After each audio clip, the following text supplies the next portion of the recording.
At dumating na nga pala yung kalaban nila. Hindi ko alam kasi kung tagasan sila eh. Kaya nakalimutan ko na, kaya yan yun na, huwag yun na alamin. Malaga panalo naman sila. So yan, mag-uumpisa na, mag-picture yata sila dyan. Ayan, zoom natin para makita natin si Idol.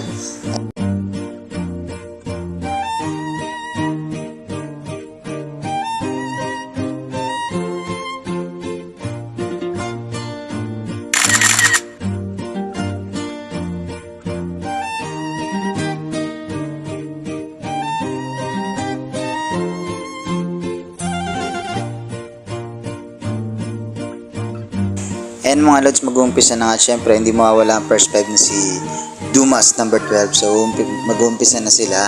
Ayan, makikita nyo na kung paano nga siya maglaro. So ay malakas daw yung maglaro eh, pero tanoodin natin kung talagang totoo nga.